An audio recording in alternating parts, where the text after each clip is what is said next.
Also, we've already studied thrombogenesis, I think, twice, but I'll still repeat this again for the sake of this image. So basically, at step one, you have the vessel injury. So this is where they've shown you these cells, right? So these are the vascular endothelial cells, and this gap that is produced in these cells is the injury. A blood vessel gets damaged, the normal endothelium is lost. Now, underneath, we expose the subendothelial collagen. The subendothelial collagen, things like a broken vessel, right? And the collagen exposes the signal that starts the platelet blood formation. The von Willebrand factor then binds the collagen here. You can see that. And if there's a defect here, if there's a deficiency of the von Willebrand disease, the platelets are not sticky, bleeding occurs. And then you have these platelets adhesion. This platelet adhesion happens to the GP1B receptor. If the GP1B receptor is deficient, we call it Bernard-Solier syndrome. The platelets cannot perform adhesion, right? This is the first initial binding. The Bernard-Solier syndrome is when there's no adhesion, so there's a bleeding tendency. And since the GP1B attachment leads to a conformational change in the von Willebrand factor, you get giant platelets, right? The von Willebrand factor basically performs a conformational change in the platelets. Now that's not happening because the GP1B is deficient in Bernard-Solier syndrome, so you get giant platelets, right? So then we have the platelet activation. The platelet activation occurs. So after sticking, the platelets become activated. When they become activated, they release calcium, they release thromboxane A2, and they release ADP. What happens is the inside the platelets, the arachidonic acid basically, can you see this arachidonic acid? Through the COX pathway, this is converted into thromboxane A2. Now, this can be inhibited by aspirin, right? So, aspirin inhibits this. And remember that since aspirin blocks the COX pathway, therefore the thromboxane A2 decreases. Normally, the thromboxane A2 causes constriction. This thromboxane A2 causes constriction, but when aspirin blocks this, you get basically you get vasodilation, right? And since this is an irreversible step, like if you've given aspirin, you can't take it back because the platelets don't have a nucleus, right?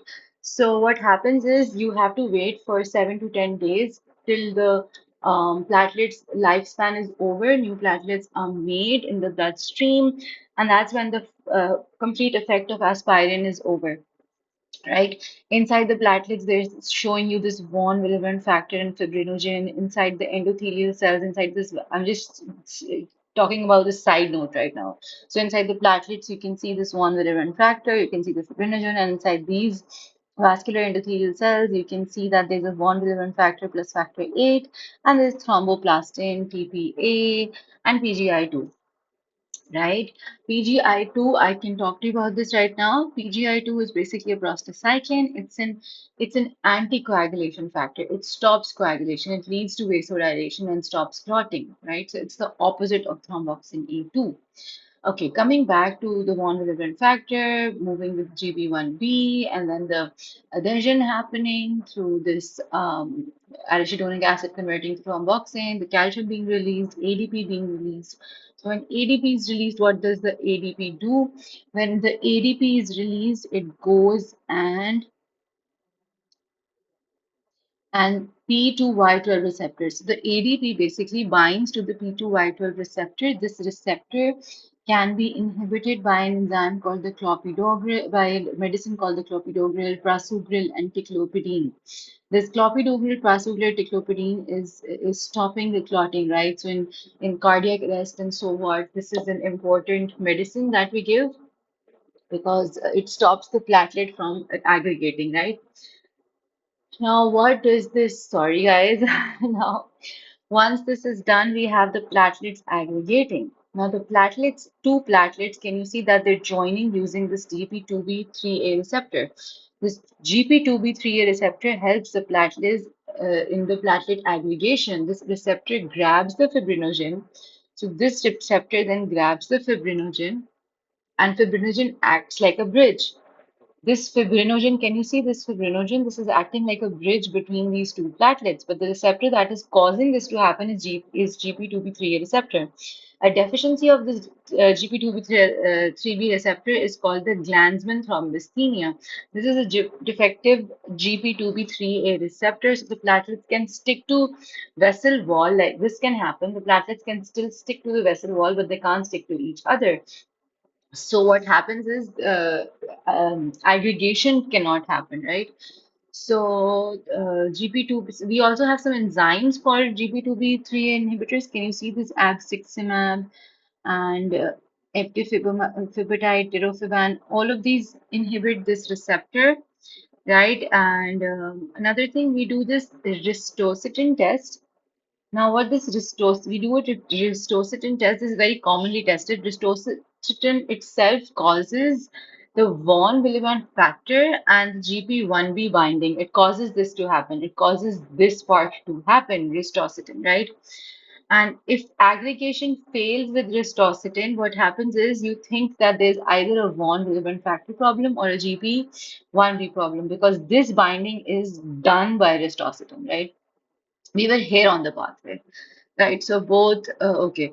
So now we talk about a little bit about von Willebrand disease. This, if you don't have this von Willebrand factor, this fluid platelet adhesion, the platelets cannot bind to the collagen wall. There's decreased factor 8. Why? Because von Willebrand normally carries this factor 8.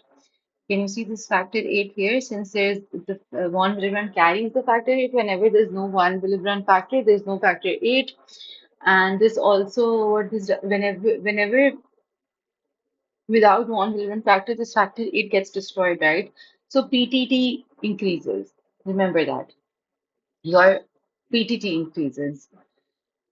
Now, what is von Willebrand factor doing here in coagulation? Basically, the von Willebrand factor carries factor 8, right? And that's something you should remember. Then we also have PGI2 in this is in the endothelium, and this basically stops the platelets from clotting together, from aggregating together, right? And this TPA, can you see this TPA, tissue plasminogen, plasmin activator? This TPA basically breaks the fibrin down, right? So it stops the clotting. It breaks the fibrin down, and this thromboplastin, basically thromboplastin. Okay, I told you about the TPA, right? Tissue plasminogen activator. It's the clot destroyer. It is produced by the endothelial cells. It converts plasminogen into plasmin, and then plasmin that eats the fibrin down. It digests the fibrin, right? And the other thing I was talking about was the also we can give some TPA inhibitors in acute ischemic stroke or sometimes in STEMI or sometimes in a massive pulmonary embolism. Examples are we can give like recombinant TPA. We give a TPA to break the clot down, and it's a recombinant TPA. It's called an alteplase, tenecteplase, not a blocker, an actual TPA grafted on our cells, right? This basically tears the clots apart, right? That's something to the altiplase and tenecteplase. So if you understand this diagram well, it's very helpful to understand a lot of anti-clotting drugs that we study later on. And then we have thromboplastin. This is basically tissue factor. This tissue factor is basically tissue factor 3. Right, this is factor 3, tissue factor 3. Thromboplastin is the clot starter. It's not the clot destroyer, it's the clot starter. When tissues are injured, damaged cells release the tissue factor. This activates the factor 7, and this starts the extrinsic pathway. So the thromboplastin is part of the extrinsic pathway. Okay.